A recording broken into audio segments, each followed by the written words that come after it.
As the episode opens, a group of young men and women are locked in combat against a pair of goblins, and despite vastly outnumbering their foes, they prove utterly powerless to bring down these two cunning little green creatures, beings regarded as the weakest, most lowly class of monster along the frontier. Their humiliating defeat lays bare a severe deficiency in the team's combat coordination. The pitch-black night is suddenly torn apart, giving way to the flickering light of torches mounted along the ancient stone corridors of a long-abandoned tower. Amid that silent, damp space, a group of young men and women gradually stir awake upon the cold ground, staring at one another in bewilderment with dazed eyes brimming with terror. Their minds are utterly empty, holding not a single memory of the past, not knowing where they came from, with even their own names and ages rendered foreign to them. The only thing lingering in the minds of these wretched souls is a handful of scattered, vague words reflecting some modern civilization with certain high-technology concepts that have long since faded into the past.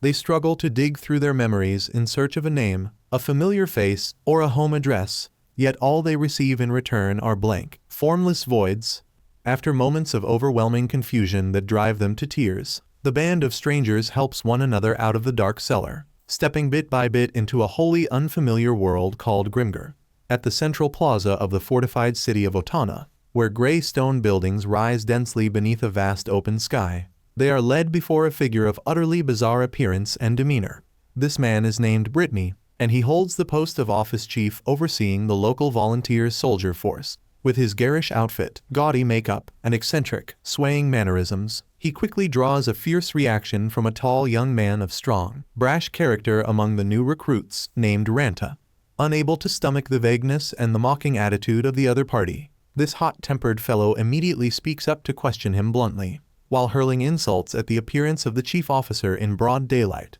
In an instant, a cold, sharp blade is pressed against the throat of the brash youth with lightning speed, proving the fearsome combat prowess hidden beneath the effeminate exterior of that deviant man. Ironically, this reckless and rude act of defiance not only fails to anger the boss, but instead leaves him feeling immensely amused and excited. Tossing a clinking pouch of coins onto the rough wooden table, the chief officer begins explaining in a hoarse voice the harsh laws of survival in this expeditionary land. Each newcomer who sets foot here receives a meager starting allowance of just 10 silver coins, beginning a life of self-reliance under the title of trainee private. To survive day by day, they are obliged to take up weapons and venture into the wild lands rife with danger to hunt monsters, trading their spoils for cash. The ultimate goal of this early stage of life is to accumulate enough money to buy a copper certification badge, a crucial milestone marking their official entry into the ranks of the volunteer soldiers who protect the kingdom. Keenly aware of the dire circumstances and the merciless elimination system of this new society,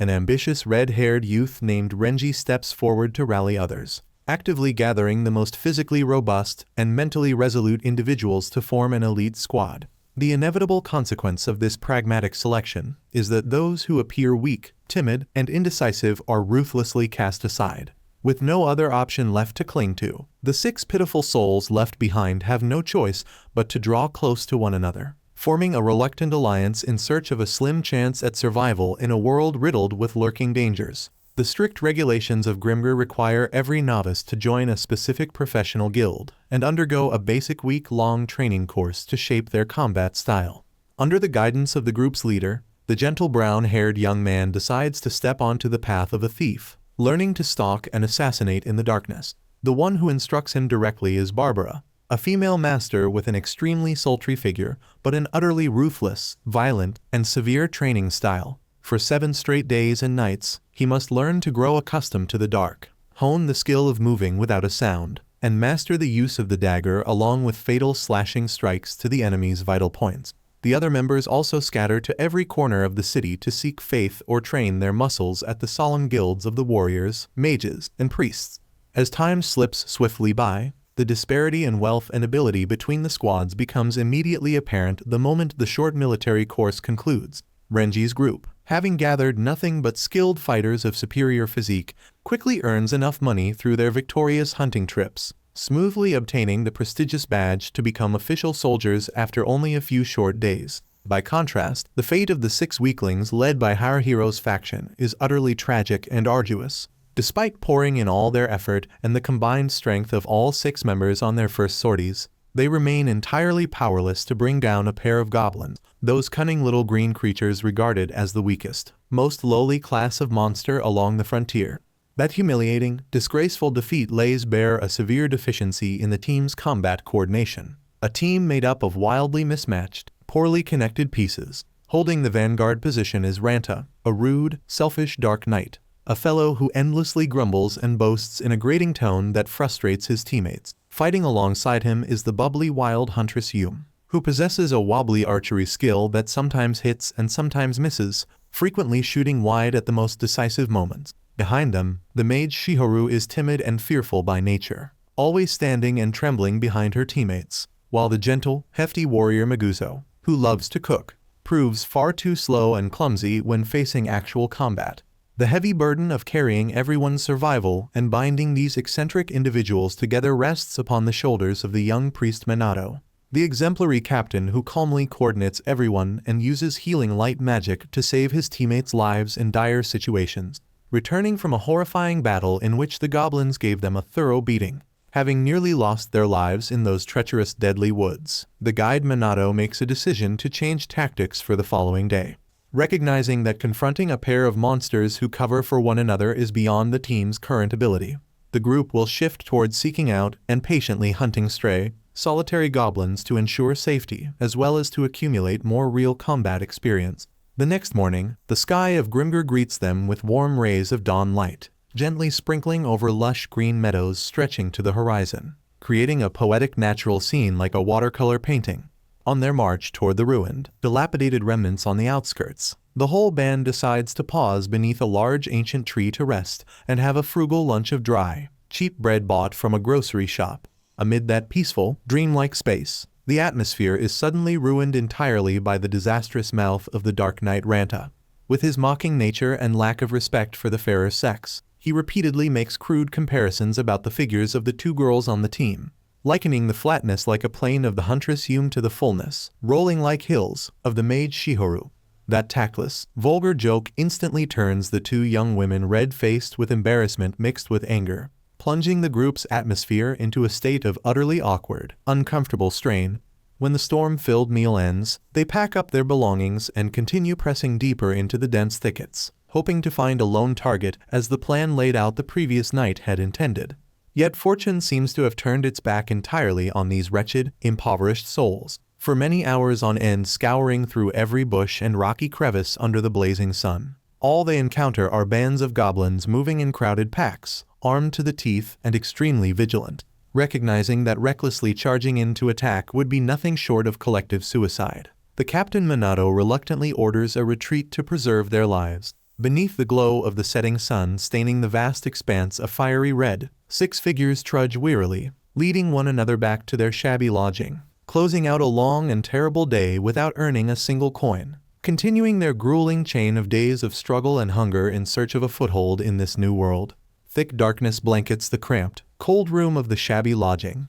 bringing a sense of suffocating loneliness. In the silent moment of the dead of night, the brown-haired young man suddenly wakes, narrowing his eyes toward the wooden door left ajar. Under the hazy moonlight, the familiar figure of the exemplary captain appears, carrying the icy mist from outside into the room. The young priest has just returned from a trip to the tavern crowded with seasoned volunteer soldiers, a place where countless valuable pieces of information about the wilderness gather. Sitting down at the edge of the bed, the guide speaks in a warm, low voice, sharing news of a fresh hunting ground that promises to hold targets suited to a fledgling squad. Not only does he handle the great matters, the leader always shows tenderness and thoughtfulness through his earnest questions about his brother's progress in training and honing his survival skills at the Thieves' Guild. Although he always pours his whole heart into looking after the safety of the group, the priest still lets out a soft sigh, revealing his self-doubt and inner torment because he feels his personal leadership ability is not yet truly perfect enough to shield everyone.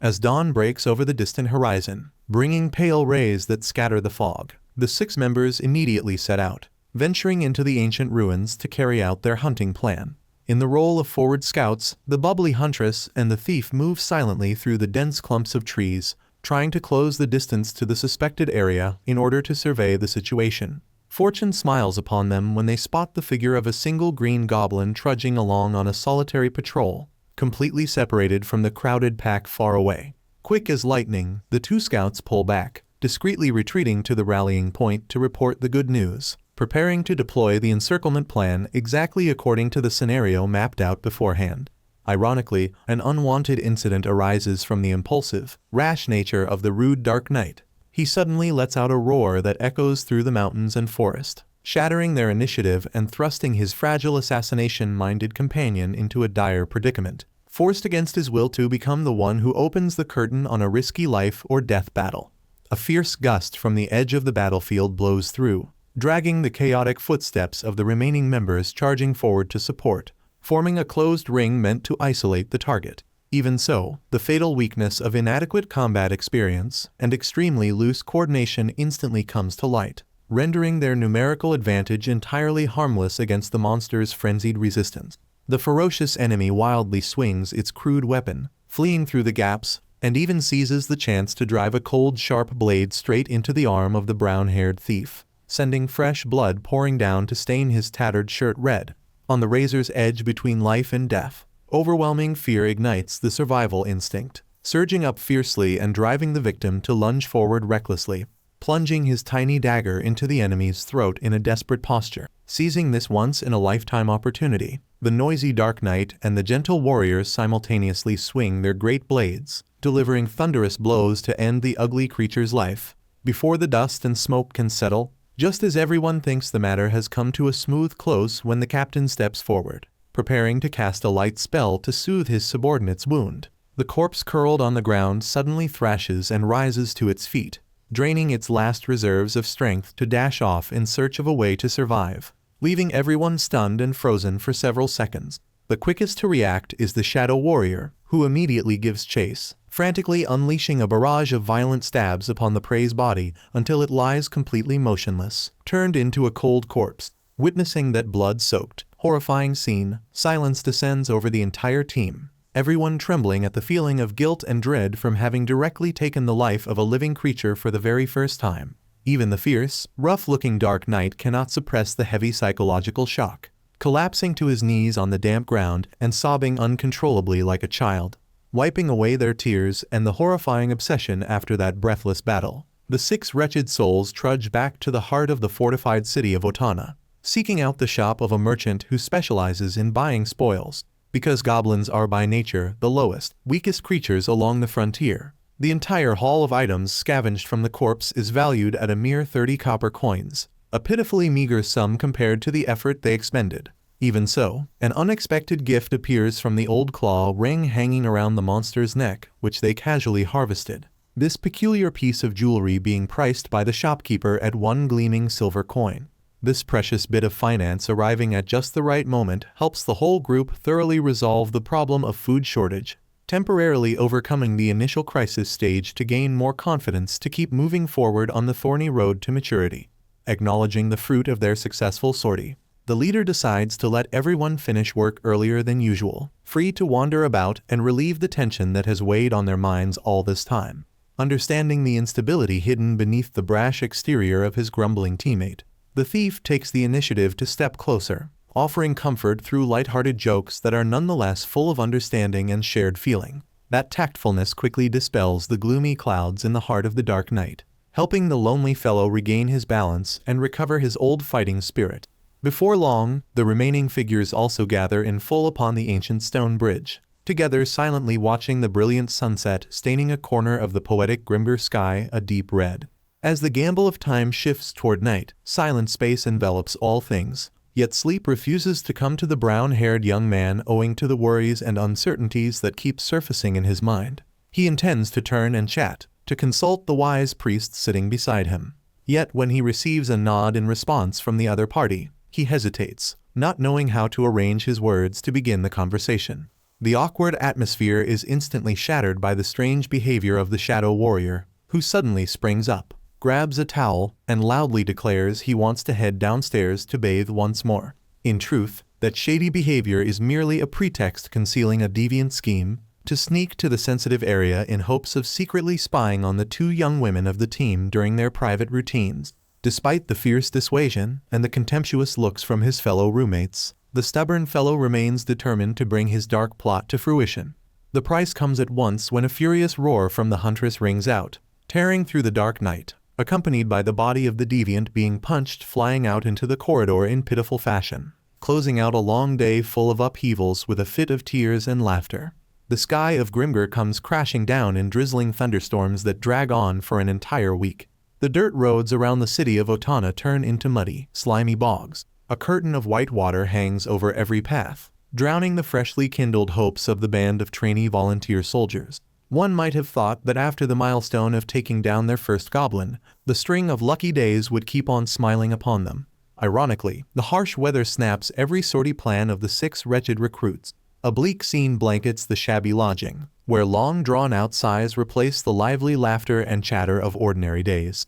The meager funds accumulated from the previous hunting trip keep dwindling with each frugal meal that passes, pushing the fledgling group deeper into the prospect of bankruptcy and destitution. The situation grows so dire that Haruhiro's only pair of underwear has worn through to a pitiful state, and he cannot scrape together a few spare coins to buy a replacement. Doing the laundry becomes an obsession when the clothes hang forever without drying, giving off an unpleasant musty smell in the cramped space. Dispiritedly pacing along the gloomy corridor intending to return to the bedroom, he suddenly freezes when he catches sight of Yume trudging along with a basin of clothes down to the washing area beneath the tower. A tragicomic situation unfolds right afterward. Through the gap in the door, he inadvertently realizes that both young women on the team have fallen into a state of lacking protective inner garments, having had no chance to dry them under the damp weather. The unexpected incident sends his heart pounding erratically, his face flushing red with embarrassment, caught in a dilemma not knowing whether to step forward or pull back.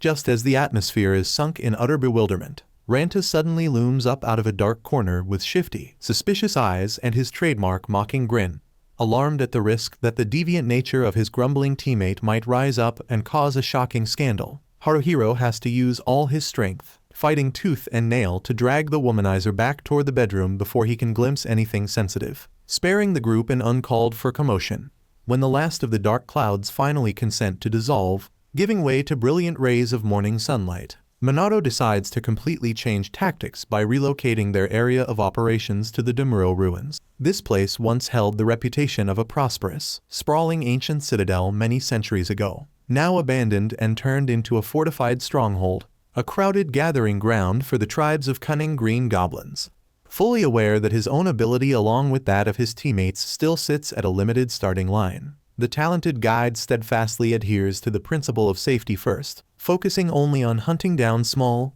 isolated targets that have fallen behind the pack in order to accumulate real combat experience. The innate concealment ability of a thief soon takes full effect when Haruhiro discovers a monster with its head bowed in deep slumber beside a crumbling corner of wall, completely off guard against the dangers lurking all around. Receiving the signal sent from the scouting spearhead, the members immediately advance in smooth coordination, encircling from all 4 sides, locking down every escape route of the target. They easily corner and end the ugly creature's life without meeting any notable resistance, a swift victory that relieves the psychological pressure built up all this time. As a Dark Knight, Ranta is always graciously granted by the group the right to deliver the final fatal blow, because this act of directly taking life is closely tied to increasing his dark power as well as advancing his particular combat skills. In this way, the hard-won lessons of the past gradually transform into wonderful chemistry, turning 6 strangers into a unified, resilient block.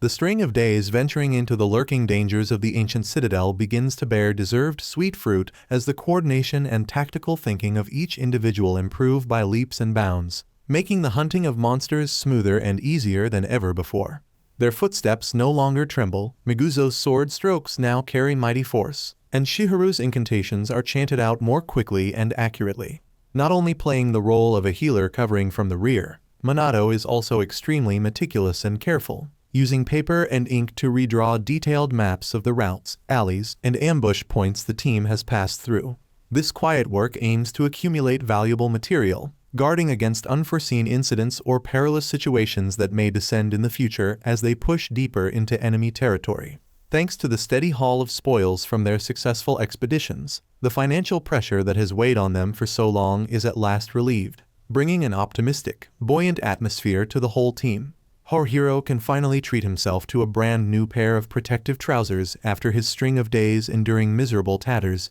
and Ranta freely splurges on rounds of hearty eating, making up for his stomach left aching with hunger throughout the week of wind and rain. Meanwhile, the two young women chirpily invite each other to stroll around the colorful market stalls to shop for feminine pieces of jewelry, savoring the simple joys of womanhood after the tense hours on the battlefield. A small detail emerges when the kind-hearted captain steps closer to share in the happiness, and Shihoru immediately reveals her bashfulness, shyly tucking herself behind the back of her huntress friend, not daring to face the warm gaze of the leader directly. As dusk falls and stains a corner of the Otana sky red, creating a magnificent scene, the six tired but joy-filled souls lead one another back to their familiar lodging. They eagerly bring out the newly purchased items to show off, chatting animatedly throughout the common room, their crisp laughter dispelling the cold of the night gradually settling in. In the private space of the women, Yum gently speaks up to advise her bashful companion that she ought to try to open her heart more to the gentlemen of the team,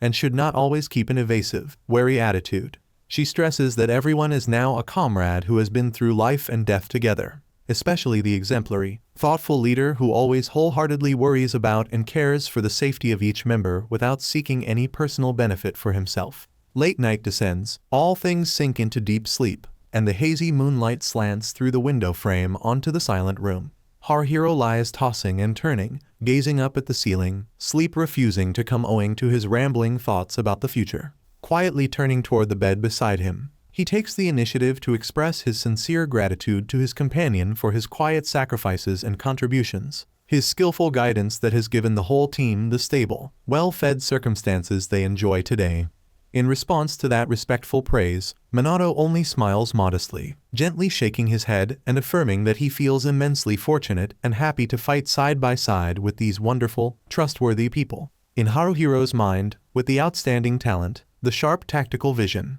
and the noble character of the person before him, all he would have to do is say the word, and there would surely be countless elite, stronger squads ready to roll out the red carpet to welcome him. Ironically, the answer he receives from the group leader leaves him utterly stunned, frozen in place as Minato honestly confesses that he is in truth an exceedingly clumsy person, not at all skilled at taking the initiative to make friends or establish social relationships. That unexpected confession, holding the loneliness of a leader who is otherwise perfect in everyone's eyes, stirs up boundless curiosity within Haruhiro's heart. He lies silent in the dark, unable to help pondering and speculating about the true identity, the character, and the life of this brother in the old world before they all had their memories wiped clean and were thrown into this brutal struggle for survival. Dawn breaks over the moss-covered ruins of the ancient citadel of Demuro, heralding a string of days of powerful transformation for the six trainee warriors after their long, arduous stretch of accumulating experience. Thanks to the abundant funds reaped steadily from their smooth earlier sorties, every member gets the chance to seek out their separate professional guilds, emptying their purses to refine and unlock advanced combat skills. The wild huntress now no longer relies entirely on the long bow on her shoulder, having mastered exceedingly nimble close combat drills, ready to throw herself into melee on her quick feet when the distance to the enemy narrows. Parallel to that change, the brown-haired young man also reaps remarkable results at the Thieves' Guild, learning the technique of hiding in the dark, silently closing in, and then unleashing a fatal sneak stab from behind the prey's back. In the rear lines, the timid mage has considerably increased the might of her spells, deftly controlling the shifting elemental energy in order to restrain and pressure broad areas with precision. The most breakthrough strength must be credited to the gentle warrior, who has unlocked and unleashed the latent power of his great sword, turning each swing of the heavy weapon into a thunderous, mighty slash ready to crush the enemy's armor. Even the exemplary captain, who held the role of healing priest covering from the rear, now also directly takes up his staff and charges to the front line, coordinating combat with great smoothness, breaking every bit of resistance from the cunning green creatures. That even progress breathes a fresh vitality into the heart of the team, turning the weaklings once left behind into a tightly bonded army, running as smoothly as a true war machine. After a highly effective morning of sweeping through with a series of spoils brought back, the whole group decides to withdraw to a crumbling corner of wall, together enjoying a frugal lunch in the shade of the ancient stone blocks, savoring the sweet atmosphere of victory. Sitting with his back against the moss-covered ruins, The guide speaks in a warm, low voice to express his pride at the powerful transformation of the whole team after the long stretch of struggling to survive. The young priest judges that with their current superior strength, they are fully capable of confronting head-on and crushing 3 goblins at once, and that number could even rise considerably if they know how to flexibly change tactics according to each terrain. Continuing the flow of emotion, the leader points out one by one the outstanding strengths and the leaps of progress of each brother in order to encourage their fighting spirit and bolster their confidence for the challenge-filled road ahead. However, when his gaze reaches the brown-haired thief, the priest suddenly stops short, the smile on his lips quietly fading for a brief moment before he loudly urges everyone to quickly pack up and return to the hunt. That mysterious act of cutting himself off inadvertently plants a vague worry in the heart of the one before him, a big question mark about his own true ability all this time. Pacing along behind his teammates through the small winding alleys, the mind of the brown-haired young man keeps turning over and tormenting itself about the leader's unfinished words, asking himself what strength he ultimately possesses amid a team that is growing ever more complete. Just as his stream of thought is rambling on, a cold wave of killing intent suddenly surrounds the space, igniting the keen intuition of a thief that rises up fiercely. His survival instinct urges him to lunge forward like an arrow, using his entire body as a shield, taking in place of the leader a fatal arrow fired from a dark corner at terrifying speed. The sound of tearing wind rings out, ripping through the silence, dragging along the appearance of countless ferocious dark figures, confirming that the whole squad has fallen right into an exceedingly elaborate ambush set in advance by the Dimuro goblins. Dust and smoke billow, and shouts echoing through the mountains and forest throw the formation into chaos. Witnessing his teammate fall in a pool of fresh blood, the spirited huntress dashes over quick as lightning, helping the thief shelter in a safe hidden corner so the captain can promptly cast his light spell to soothe the wound. Amid the utter panic of the life-or-death battle, due to losing his balance and the extreme pain tormenting him, the favorite dagger, the inseparable possession of the brown-haired young man, accidentally slips from his hand and is lost from sight among the abandoned rubble. Relying on the precise lines on the terrain map he had drawn by hand over many days, the young priest calmly coordinates and leads the 5 members weaving through treacherous passages, successfully escaping the layered encirclement of the enemy. Ironically, at the very moment they seem to have touched the path to survival, a dry sound rings out from behind, a poison-tipped arrow from the hand of a goblin marksman driving straight into the gaunt back of the captain. Even as the extreme pain tears through his flesh, the resilient leader still bites down hard on his lip, suppressing his cry, struggling to gather all his remaining strength to keep running forward so as not to turn himself into a burden holding back the steps of his brothers. His steps stagger, blood staining the hem of his white cloak red, but his iron will still drives him onward, securing absolute safety for the team he so cherishes. Only after he has brought all the members to a deserted valley, lying entirely beyond the enemy's pursuit range, does the tall figure of the priest finally allow himself to collapse onto the cold ground, his body having lost far too much blood, his consciousness growing ever fainter, his breath ragged. He manages only to utter his final words of entrustment,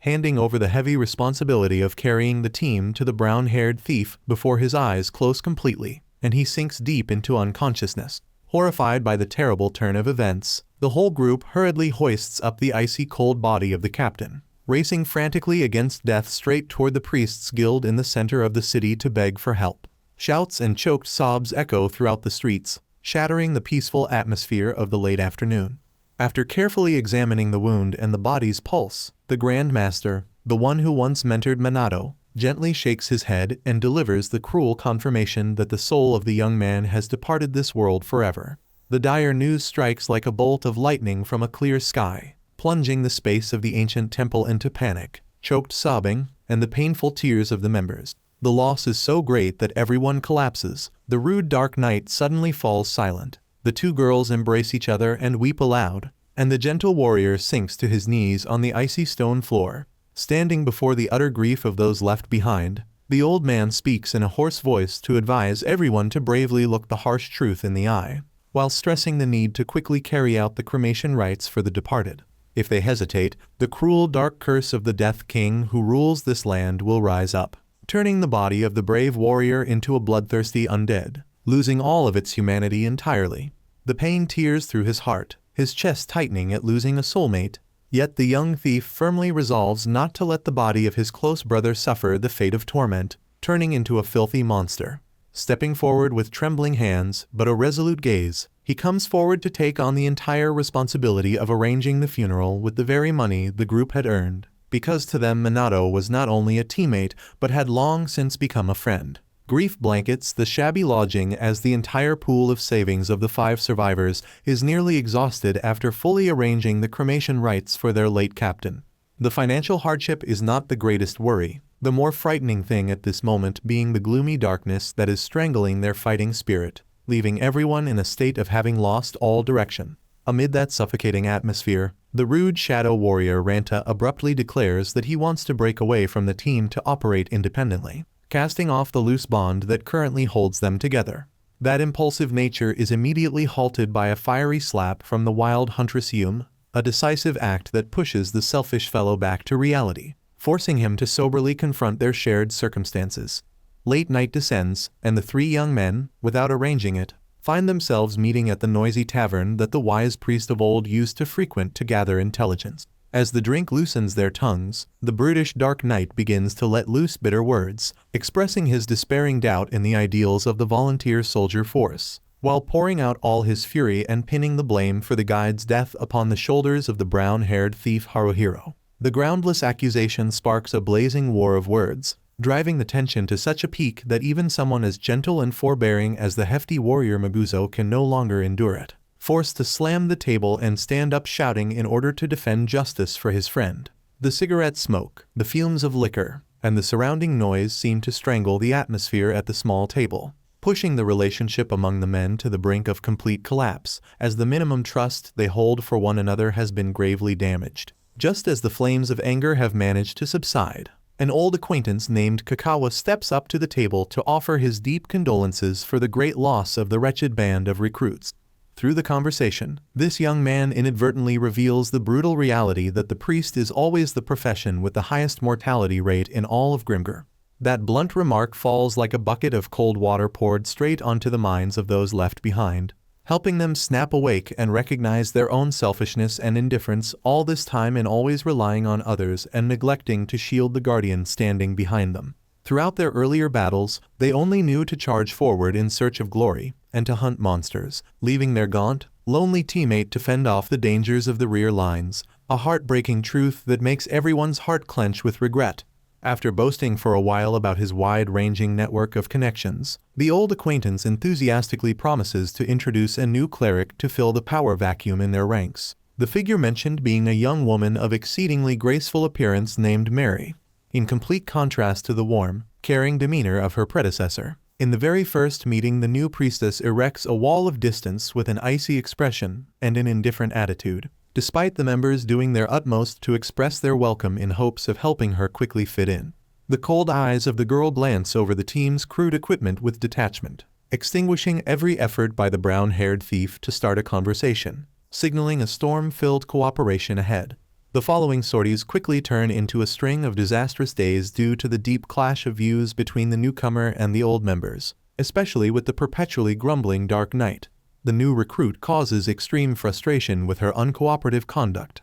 coldly refusing to directly take part in supporting the fighting, and even resolutely keeping silent, unwilling to expend her magical energy to treat minor scrapes and scratches. That clear-cut, distant behavior utterly tramples on the beautiful memories of the old priest, who always used love to heal every pain large and small of his teammates. Her rigidity completely throws off the team's combat rhythm, pushing them into needless dangerous situations for lack of timely magical backup. The group atmosphere grows even more fractured when the only 2 young women on the team begin to display dissatisfaction, turning openly cold toward the brown-haired thief, the cause stemming from his having decided on his own to add personnel without consulting their opinion. On one late evening at the beer tavern, the brown-haired young man unexpectedly runs into Renji, the proud red-haired youth of years past who has now risen to become one of the most outstanding and wealthy warriors in the city of Otana. Upon hearing that the talented priest has fallen in battle, the leader of the elite squad merely stays silent and coldly tosses a gleaming gold coin onto the table in place of condolences, full of an air of charity.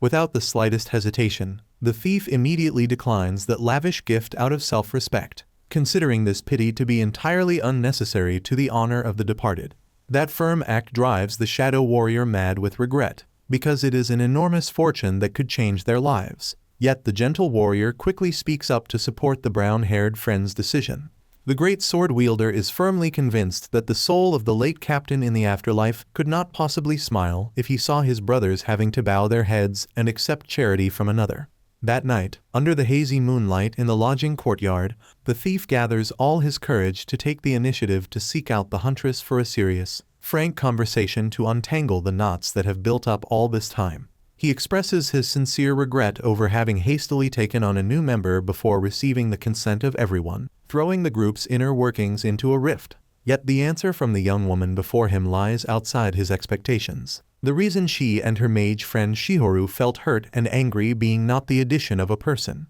but that the young man before her seems to be shouldering everything alone, not regarding them as true teammates with whom to share the bitterness. She chokes back tears as she reproaches him for being too distant, always keeping his distance, bearing all the pressure by himself while forgetting that they are a collective who need to lean on one another to weather the storm. Understanding the feelings and the hurt of the other party, the thief can only quietly step forward, gently embracing the shoulders of the young woman trembling with each choked sob in the lonely night. The moonlight shines upon the two lonely figures leaning against each other in search of what little warmth remains, soothing somewhat the wounds of the heart that have yet to heal over. His mind at this moment drifts hazily back to the gentle face of the former captain, a question quietly rising within him of how someone as ordinary as himself could fully fulfill the sacred entrustment made in the final moments before death. At that very sensitive moment, the window on the upper floor is suddenly pushed wide open, and the timid mage happens to cast her gaze down below, witnessing the intimate scene between the two friends. The disastrous misunderstanding turns the young woman red-faced with embarrassment, and she hastily slams the window shut to return the private space to the couple, closing out a long night holding the countless unresolved tangles of the young squad on the harsh road to maturity. The pale rays of morning sunlight slip through the gap in the window, scattering a thin layer of light onto the rough wooden table where the five people sit silently at their meal. The early morning atmosphere has shed a few degrees of tension, giving way to a serious discussion about the state of the relationship between the team and the newly joined priestess. The brown-haired thief slowly analyzes that the icy, distant attitude from that girl in truth stems from the conduct of the group itself, in that everyone has inadvertently erected a dividing wall, treating the other party as a strange, marginal entity. To break that ice, they need to take the initiative to open their hearts first instead of sitting still and waiting for change. Arriving at the central plaza of the fortified city of Otana, the familiar meeting point for their expeditions, the group's representative immediately puts on a friendly smile and greets the priestess with sunlight-colored hair, and is unexpectedly answered. Standing alongside, the wild huntress and the timid mage also chirpily draw near, trying to find everyday topics to strike up a conversation and close the distance. Even so, all that responds to those sincere efforts is a gentle nod and an indifferent gaze, as though there exists an invisible and exceedingly solid psychological barrier preventing the girl from opening her heart to accept affection from her new companions. Receiving the scout's signal about the enemy's hiding position, the whole team immediately deploys into formation and launches an attack under the smooth coordination and command of the brown-haired young man. The battle unfolds with great ferocity as the green goblins prove more cunning and savage than usual, continuously unleashing bizarre techniques in an attempt to tear apart the vanguard formation. In a moment of vulnerability caused by the treacherous terrain, the hefty warrior responsible for shielding the front takes a full thunderous, vicious blow right to the unarmored area of his head,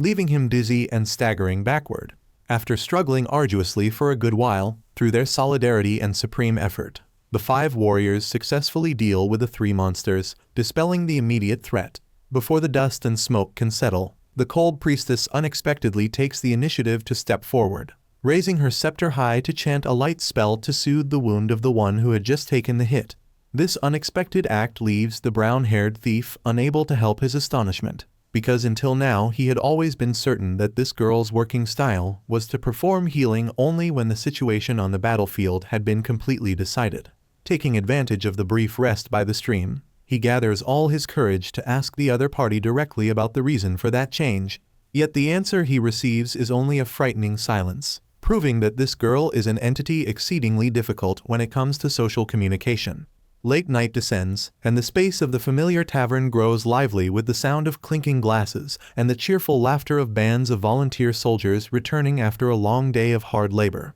Amid that noisy crowd, the chance appearance of the icy priestess immediately draws the attention of the group of friends, yet she dejectedly chooses a dark, lonely corner table far away to sit alone, refusing to blend into the hurrying stream of people. All of a sudden, the sharp-eyed gentle warrior spots a figure of stature, a member of the notorious Orion Guild, approaching and lowering his voice to discuss something exceedingly serious with the girl. This strange affair plants in the hearts of the onlookers an extreme curiosity and bewilderment about the true background hidden behind the mysterious exterior of their new teammate. Returning to the cramped lodging room when all things have sunk into deep sleep, the brown-haired thief still lies awake, his chest clenching at the weight of the sacred responsibility that the late priest entrusted to him before passing away. Suddenly, the deceased friend appears, lending him an immense source of spiritual strength, casting off entirely the self-doubt he has carried all this time, and then vanishes. Keenly aware of the life or death importance of a tank holding the position at the very head of the storm in a squad, he resolves to scrimp and save every last copper coin, channeling all his finances to buy his hefty friend a sturdy iron helmet as a gift. This defensive piece of equipment will let the vanguard freely swing his great sword in battle, and give his all without having to fear any fatal threat lurking around his head. The team's perseverance and sincere heart gradually bring optimistic signs to the demurrow battlefield in the following days. The priestess Mary, after a long stretch of merely standing silently watching everyone fight and kill, has now taught herself and equipped herself with additional close-range combat skills using her staff to defend herself, easing the burden on her teammates. Indeed, in one perilous situation when a goblin launched a sneak attack from the bushes, she reacted quick as lightning, swinging her weapon in time to intercept, successfully saving the timid mage from a clear defeat. At the end of an effective workday, the brown-haired thief steps over and hesitantly extends an invitation for the girl to join the whole group for an intimate dinner as a deep token of gratitude. Ironically, that bashfulness still receives only the familiar tactful refusal, the gaunt figure of the priestess quickly vanishing behind the crumbling wall. Not wanting to let this fractured, distant state drag on any longer and weaken the team's strength, the brown-haired young man decides to lead all the members to meet the leader of the Orion Guild to get to the bottom of the story. Here, they are introduced to a veteran warrior named Hayashi, the former teammate who once stood on the same battle line as the girl years ago. Over a cup of strong liquor, the weathered man begins to open his heart about the painful past, lifting the veil of secrecy over the life of the icy priestess when she first set foot in this brutal land of Grimgor. Back then, she and Hayashi along with 4 others formed an exceedingly powerful hunting squad, sweeping through every ruin with admirable efficiency. In those days, she was an innocent young woman who always wore a smile radiant as a flower, never hesitating to expend her mana to heal even the smallest wounds for her teammates, while always being present in time to correct their mistakes whenever they made tactical errors.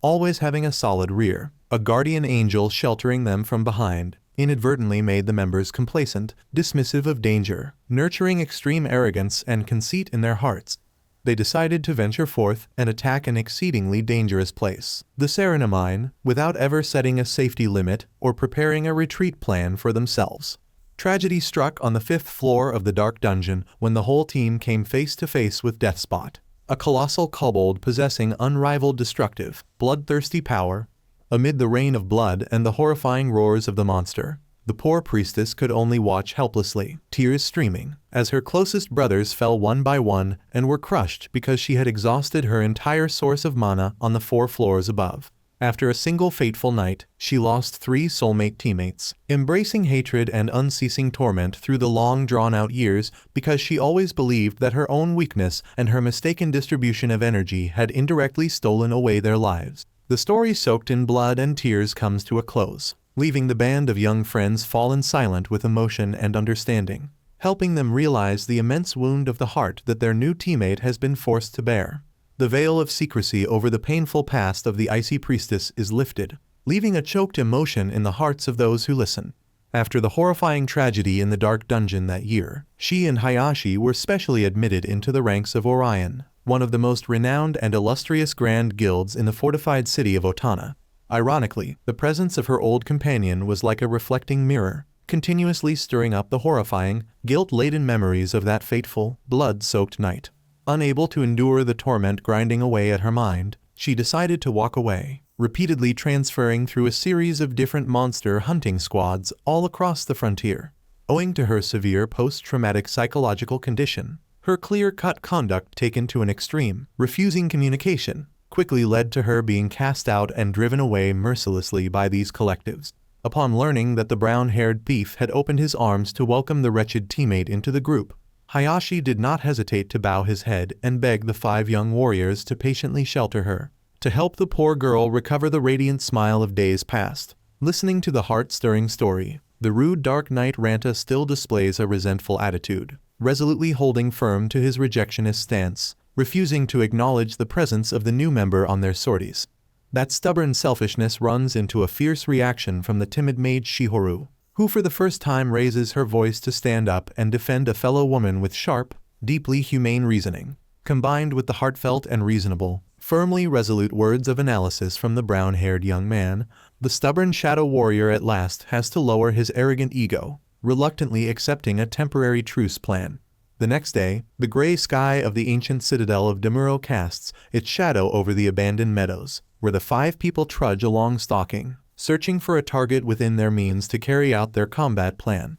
Amid the dense thickets, the keen gaze of the forward scout suddenly stops short, fixed upon a green creature ambling along on patrol in the distance. The thief's chest clenches, his heartbeat racing erratically when he recognizes on the belt of the cunning goblin none other than the familiar dagger, the sacred keepsake he accidentally dropped on the day his beloved captain met his death. The blood-soaked images of that fateful dusk come flooding back like a storm sweeping away his reason, plunging the brown-haired young man into a state of losing control, nearly charging forward to shatter the entire encirclement formation. Noticing the abnormality of her companion, the wild huntress Yoon dashes over quick as lightning to firmly restrain his outburst, speaking up resolutely to pull his mind back to reality before disaster can strike. Withdrawing to the safe rallying point after a long and tiring day, the thief takes the initiative to step toward the priestess, voicing a request for a private, serious conversation. The sudden opening line startles the girl with the sunlight-colored hair,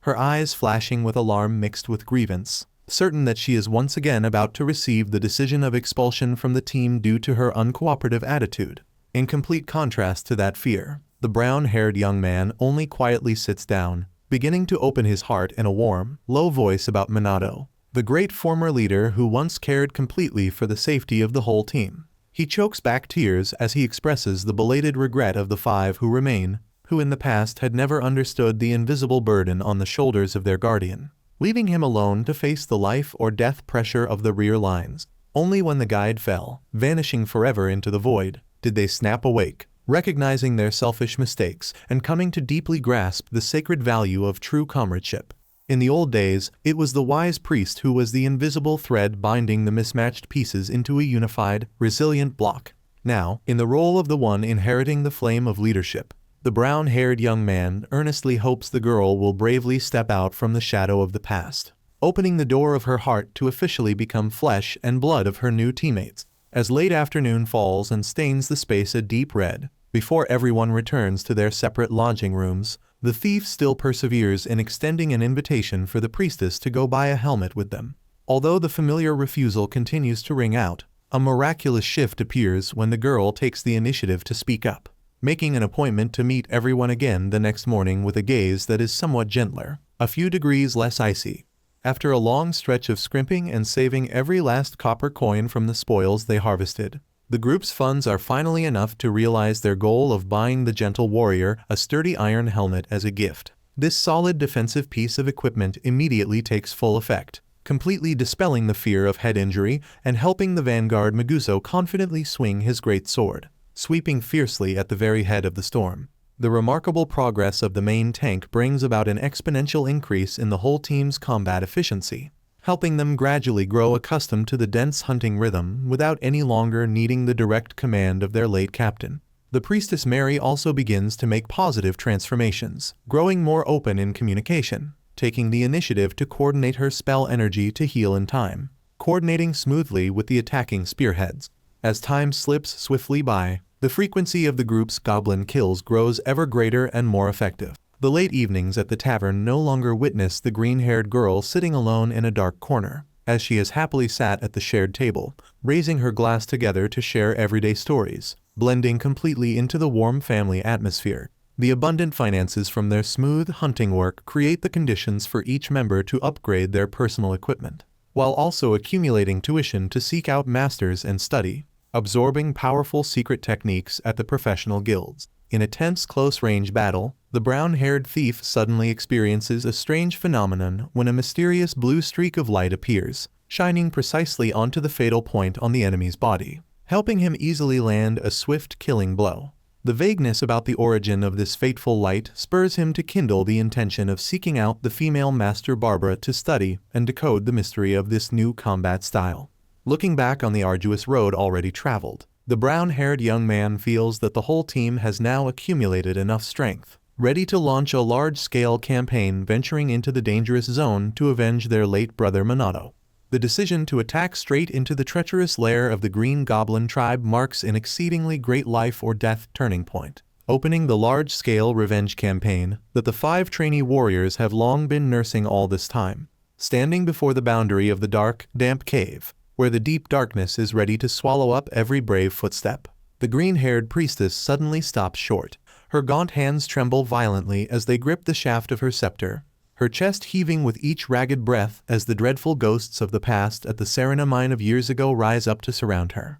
strangling what little courage remains. Understanding the overwhelming fear and the inner torment tearing at the heart of their new teammate, each member of the squad immediately steps forward, surrounding the young woman with resolute gazes brimming with absolute faith. The gentle warrior smiles softly to dispel the ice, and the wild huntress takes the initiative to grasp the icy cold hand of her friend, transmitting a warm source of spiritual energy to shatter the doubt held for so long. The sincere encouragement from her new brothers breathes a fresh vitality into the priestess's heart, helping her recover her innate resilience. She bravely raises her head high, declaring in a firm voice that she will pour out all of her mana to fully protect the lives of everyone, resolutely refusing to let the old tragedy repeat itself ever again. Stepping through the damp cave mouth, the defensive structure inside the enemy's lair proves exceedingly solid, far surpassing the lone, bedraggled individuals out in the deserted ruins that the team had encountered before. The guard system is divided into strict tiers, setting up elaborate checkpoints along the gloomy corridors in order to ensure the absolute safety of the supreme commanding entity hiding deep behind the layer of stone doors. The team's 2 mobile spearheads coordinate smoothly, making maximum use of their concealment ability to silently close in from the dark, wind-sheltered corners. With swift, precise strikes that tear through the night, Yume and Haruhiro easily break the goblin's outer warning system without making any loud noise to disturb those inside. The deadly silence that blankets the area creates ideal conditions for the hefty warrior Maguso and the rude Dark Knight Ranta to drag their great swords deep inside, turning the first floor of the dungeon into a battlefield that sweeps away all resistance from the ferocious green creatures. Their mighty sword strokes combined with powerful shield bashes successively drive back the initial defensive party, opening a smooth path of advance for the entire force standing tall and pressing forward. Even so, the swift march is forced to slow when the whole team advances to the higher floors,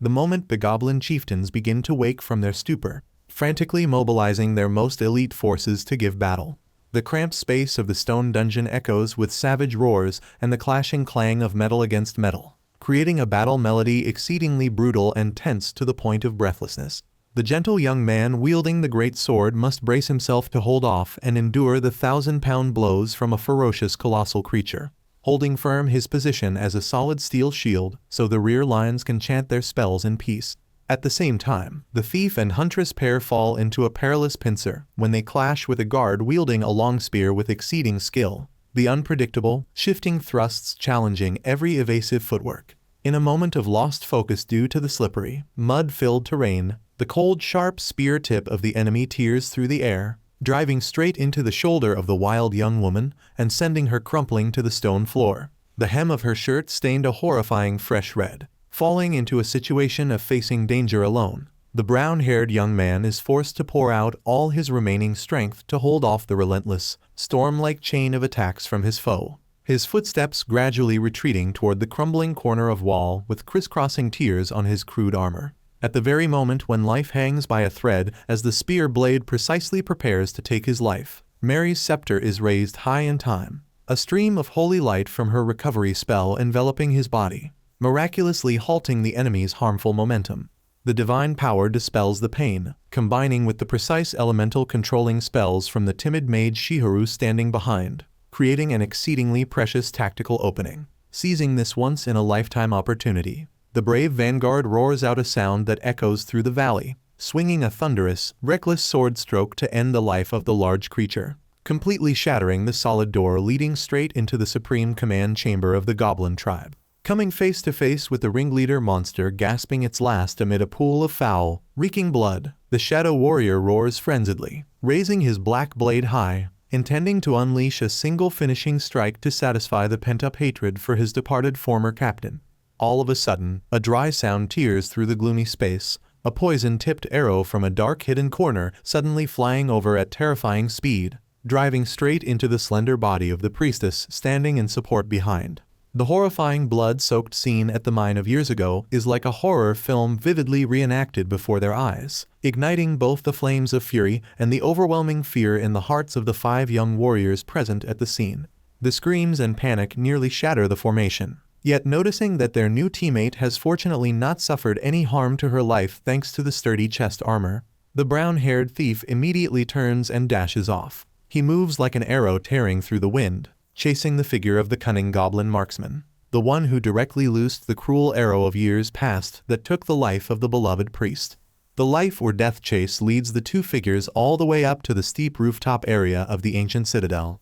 where the night wind howls, rife with the danger of slipping and falling into the bottomless abyss far below. With the keen thinking and the agility of a true thief, he tears off his dust-covered cloak and hurls it violently into the air to create an illusion that deceives the enemy's vision, borrowing that opening to close in on his foe within a hair's breadth. Even so, the vast disparity in physique and muscular strength quickly causes the brown-haired young man to be thrown down and pinned firmly against the slippery tile floor by the burly monster. Its two hairy, hulking hands strain to clench tightly around his throat, its sharp-fanged maw bearing a savage grin in an attempt to seize the final breath of the one who dared to give chase. On the fragile boundary between life and death, his trembling fingers inadvertently brush against the hilt of a familiar black dagger lying still on the desolate ground from the earlier battle. Thanks to the fierce call of his friend, he uses every last bit of his remaining strength to drive the blade deep into the throat of the cruel goblin, the blood splattering everywhere to completely end the life of the filthy creature,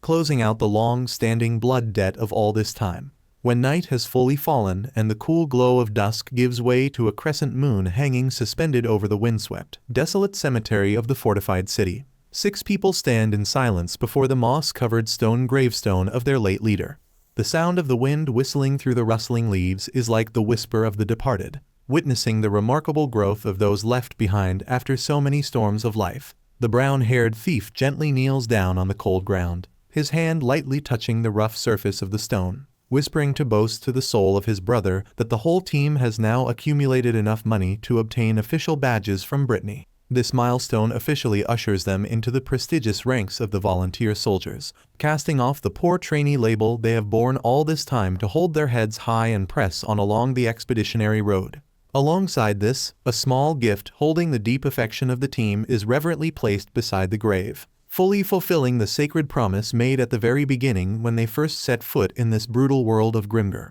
Beneath the ancient trees stretching along the road back to their familiar lodging, the one inheriting the position of group leader gently speaks up, his tone pensive as he expresses both admiration and sorrow at the pain of the past that the priestess once had to bear in losing her soulmate friends all at once. In complete contrast to that worried wariness, the green-haired girl gently breaks into a soft smile, her eyes reflecting the sparkling night stars, full of serenity and freedom. She slowly confides that she now has enough courage to face and live in peace with those psychological and spiritual scars, regarding them as a hard-won lesson to cherish and protect the wonderful teammates she has in the present. Her gaunt figure strolling leisurely beneath the moonlight, she gently turns her head back, voicing an appointment to meet the next morning in her familiar clear voice, closing out a long chapter full of hardship to open up a bright future for these brave warriors. The resounding victory in the campaign to sweep away the goblin nest, fulfilling the wish to avenge their late guide,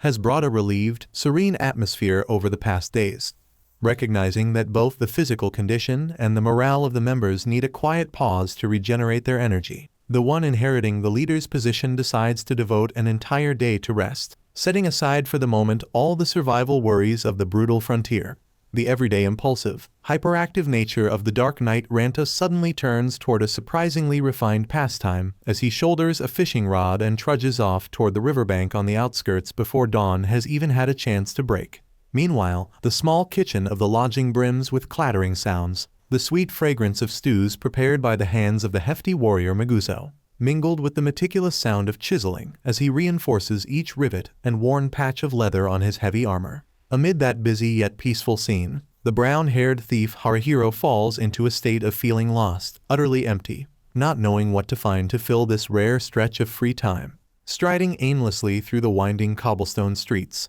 the hurrying stream of people coming and going in the fortified city of Otana inadvertently leads him near the quiet residential quarter where the priestess Mary dwells. Catching sight of her slender figure sitting and basking in the sun by the windowsill, the brown-haired young man takes the initiative to step closer, pulling up a chair to sit down and strike up a conversation, breaking the somber atmosphere with a warm, sharing voice. In truth, the intention to invite the girl to move in and live together under one roof with the whole group had kindled in the heart of the acting group leader some time ago. Yet his hesitation stemmed from a deep fear. He worried that the shared living space of the volunteer soldier force, a place that retained too many structural similarities, would inadvertently stir up the blood-soaked memories and the spiritual wounds the girl was trying to bury. The conversation unfolds slowly, without the slightest haste, every word exchanged holding the utmost respect and delicacy for the sensitive inner world of the person before him. As dusk falls, the oil lamp light from the familiar taverns kindles a wan, warm yellow glow,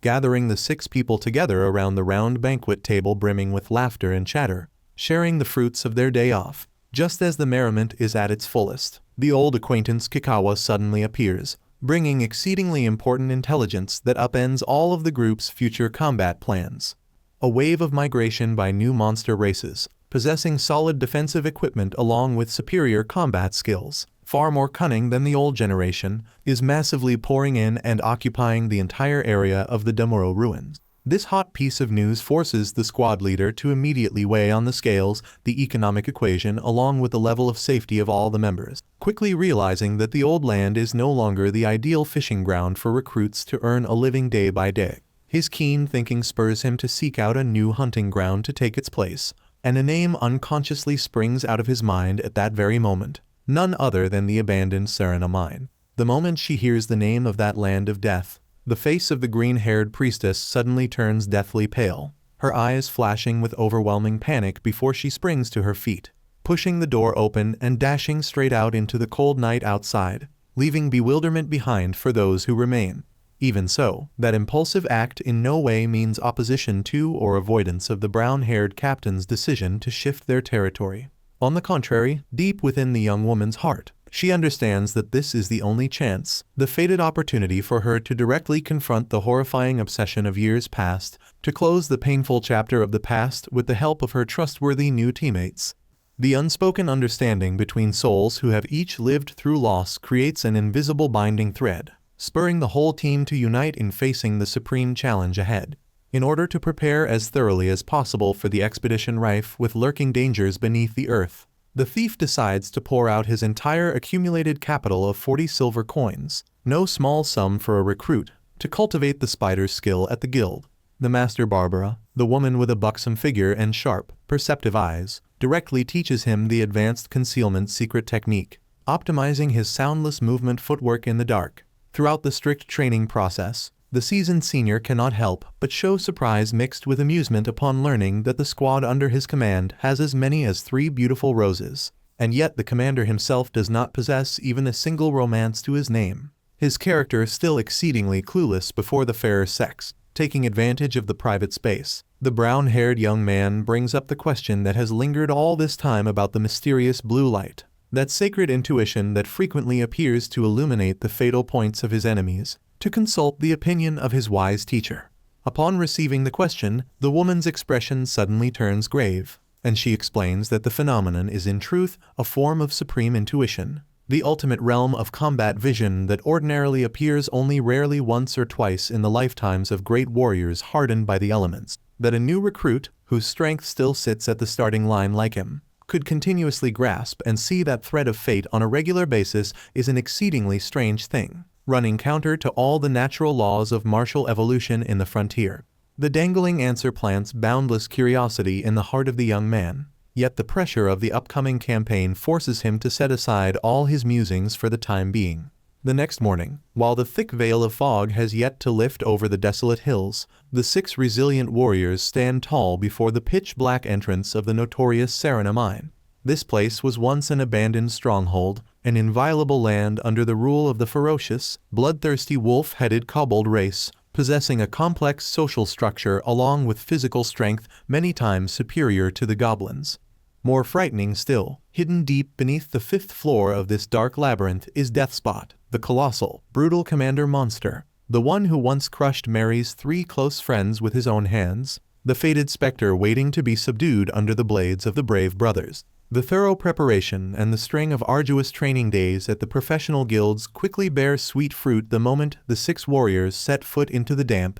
gloomy space of the Sarana mine. The ordinary wolf-headed kobolds patrolling the 1st floor, despite their superior physique and a more savage nature than the green goblins of the ancient citadel, are no match at all for the overwhelming strength of the band of recruits. The mighty, force-laden sword strokes from the great sword in the hands of the hefty warrior easily crush the loose outer defenses, creating favorable conditions for the spearheads behind to surge up and sweep through decisively. Even though the battle situation unfolds exceedingly smoothly, the brown-haired one inheriting the leader's position keenly notices a seed of instability quietly kindling, threatening the cohesion of the team. The rude shadow warrior Ranta displays openly uncooperative behavior, repeatedly breaking away from the formation on his own, refusing every command from the commander to coordinate movement between the wind-sheltered areas. That undisciplined individual conduct pushes him into many dangerous situations, while forcing the 4 remaining teammates to strain themselves covering for him,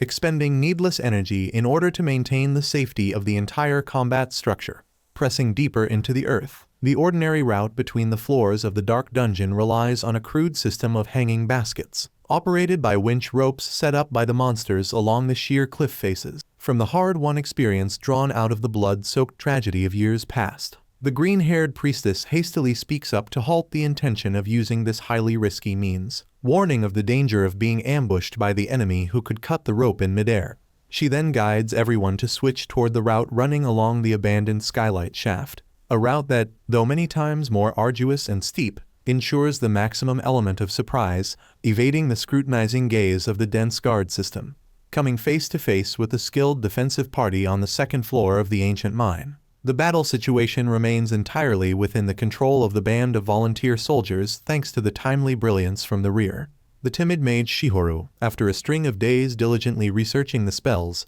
has successfully cast an advanced form of elemental magic, creating a stream of dark energy that surrounds, restrains, and considerably diminishes the mobility of the bloodthirsty wolf-headed creatures. Right in the chaotic moment of clashing, roaring metal, the brown-haired thief Haruhiro once again experiences the sacred sensation when the mysterious blue thread of light suddenly appears, precisely illuminating the weak point beneath the enemy's armor. That supreme intuition guides a swift, decisive sneak stab that takes the life of the kobold guard within a hair's breadth, helping the whole team close out the 2nd battle floor completely without suffering any loss to their physical condition. As soon as they step past the stone door boundary leading down into the deeper space, Mary immediately grips her scepter, speaking in a low voice to remind everyone to raise their vigilance to the maximum before it is too late. The priestess thoroughly understands the brutal nature on the 3rd floor, where the dwelling creatures are not only equipped with iron armor and sharper weapons than their kind, but also possess intelligence, knowing how to organize cover and run tightly coordinated combat tactics just like humans.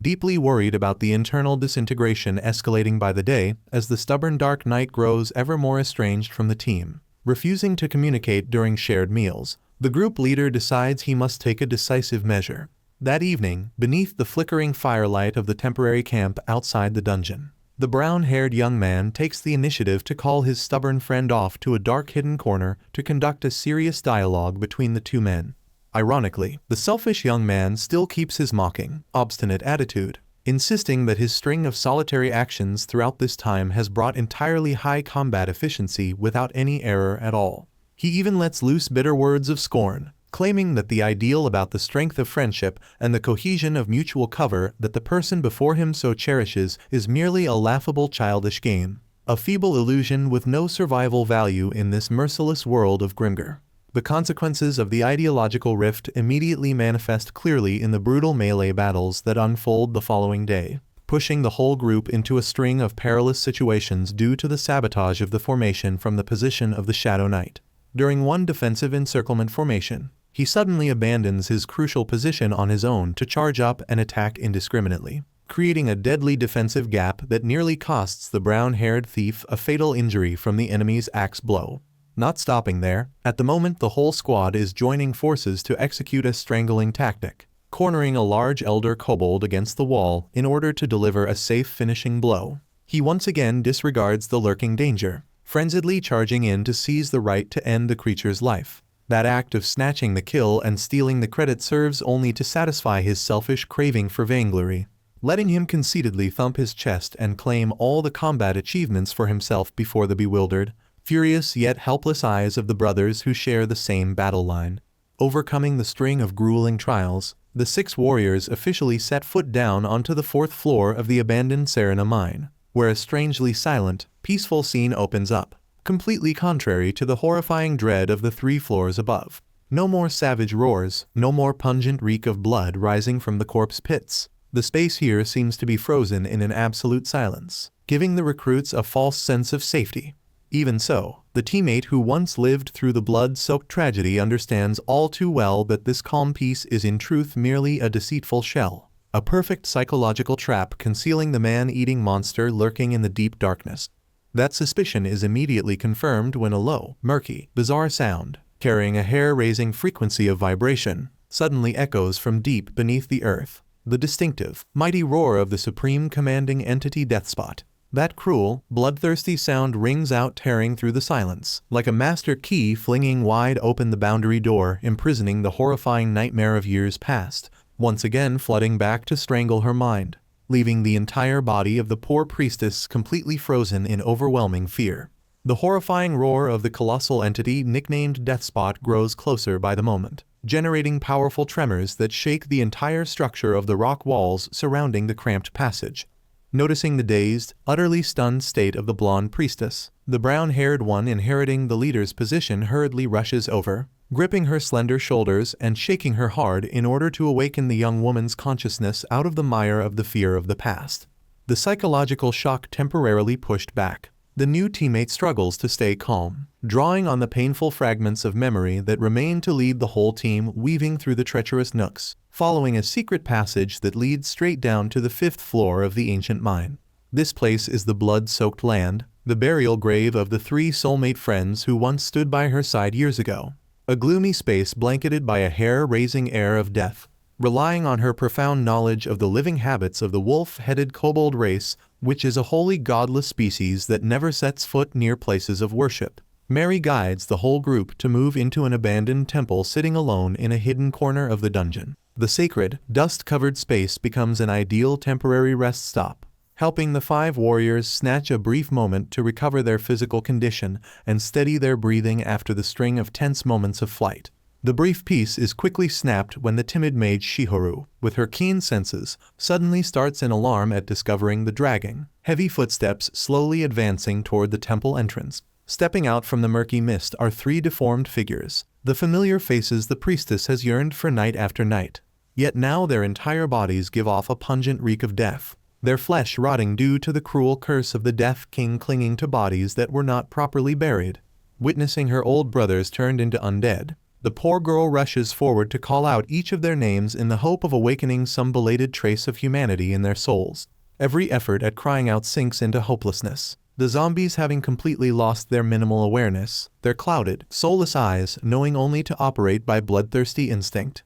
charging in to attack the band of recruits savagely. Sensing the imminent danger, the 4 warriors immediately draw their weapons and surge forward, erecting a solid defensive wall to shield the rear. Even so, these 3 undead originally hailed from an elite squad, possessing supreme combat skills along with the fearsome physical strength of veteran monster hunters, leaving Haruhiro's group at a disadvantage, completely overwhelmed in the one-on-one clashes. The battle situation grows ever more unfavorable, spurring Mary to make a bold decision as she disregards the danger, hurling herself through the ring of battle fire to reach the position of the zombie mage standing and chanting behind. Understanding his teammates' intent, the brown-haired thief quick as lightning works his footwork to close in and support, using his dagger to intercept the attacks coming from every direction, creating an exceedingly precious window of time. Seizing this once-in-a-lifetime opportunity, the priestess raises her scepter high to cast a supreme holy spell, a stream of pure light shooting out to completely wash away the dark energy,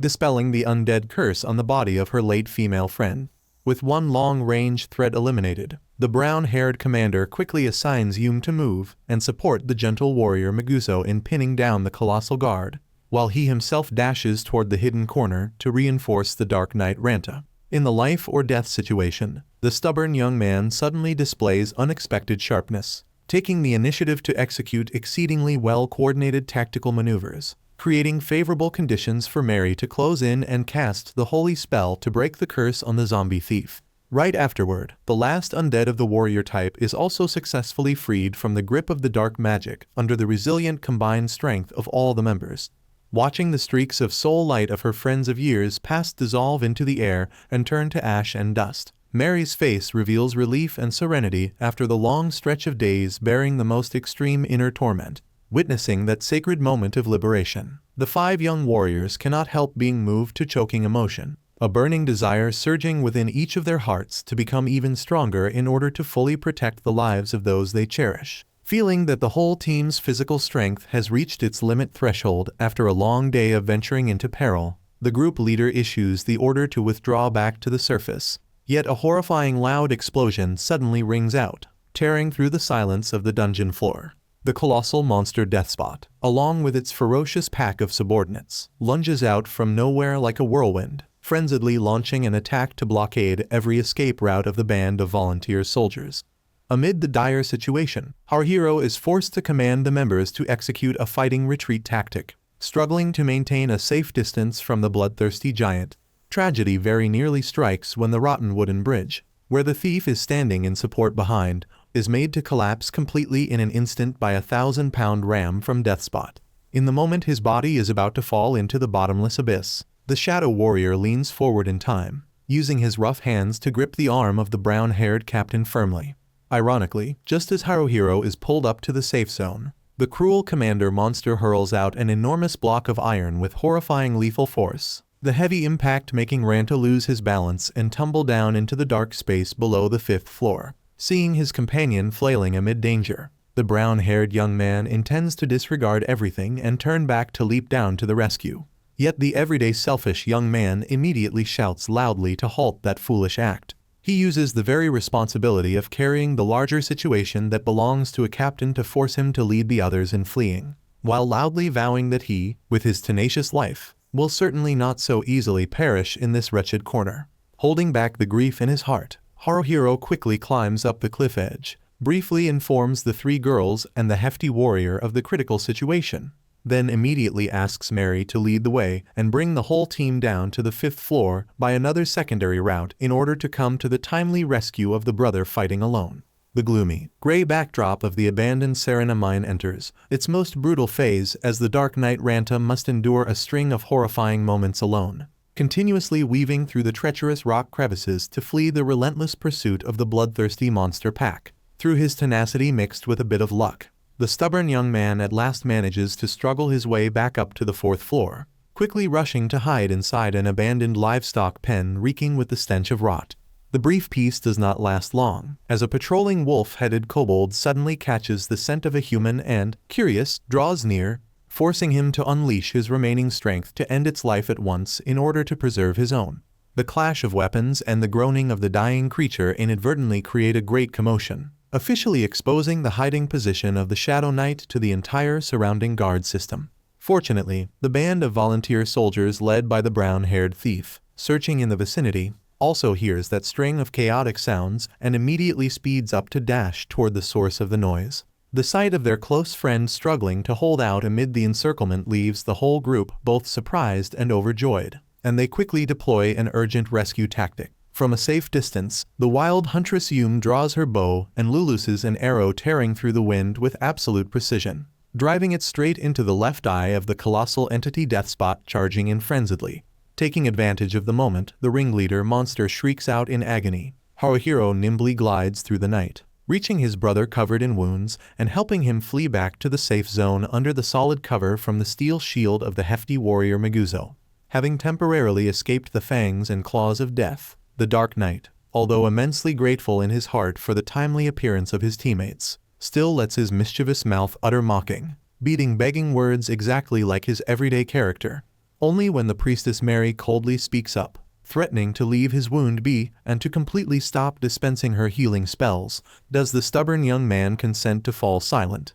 obediently sitting still and submitting. After the string of continuous spell casting from the start of the campaign, the source of spiritual energy of the blonde girl officially falls into a state of exhaustion, her face turning pale from depletion. Noticing that the physical condition of all the members has reached its limit threshold, their spirits worn ragged with fatigue after the string of tense moments, the brown-haired group leader decides to issue the order for a ceasefire, leading the whole team back to the fortified city to preserve their forces. Ironically, fate seems to want to mock the young warriors as the hulking figure of Deathspot once again looms up to block the only escape route. The pressure from the dense wave of killing intent leaving everyone feeling so hopeless that they want to give up. Without a second of hesitation, the brown-haired thief makes a courageous choice of sacrifice, dashing forward and using his neck scarf to wrap tight and lock down the vision of the ferocious monster. Then, borrowing the momentum to send both his body and the colossal creature into free fall down the bottomless abyss beneath the sheer cliff, he manages only to shout out,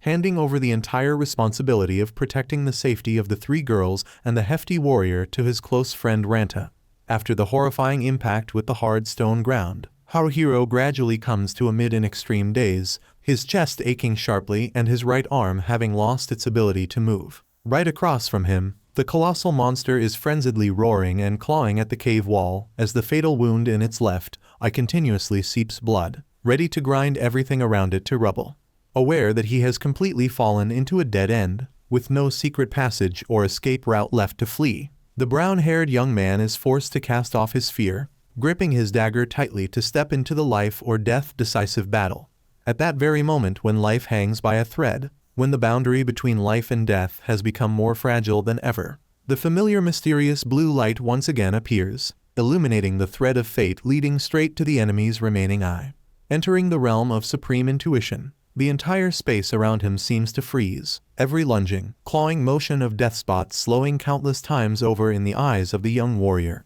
That miraculous clairvoyance helps him easily evade the string of thunderous strikes, stretching his body to execute a historic leap, plunging the black blade deep into the sole fatal point of the notorious monster, completely ending the life of the specter of the Serena mine. A few days later, in the warm room of the familiar lodging, the thief slowly opens his eyes, receiving the tears of happiness and the boundless cries of joy from his 5 teammates who have kept vigil at his bedside night after night. When his lucidity returns, he curiously asks in a hoarse voice about the fate of the colossal entity, only to be utterly stunned to hear Mary confirm that he himself single-handedly destroyed the threat of Deathspot. That feat that rocked the frontier quickly spreads throughout the guilds, turning the squad once regarded as poor, weak trainees into famous volunteer soldier heroes, receiving the respect of countless peers. Indeed, even the arrogant warrior Renji, the one who once let loose insulting, contemptuous words at them after Minato's tragedy of years past,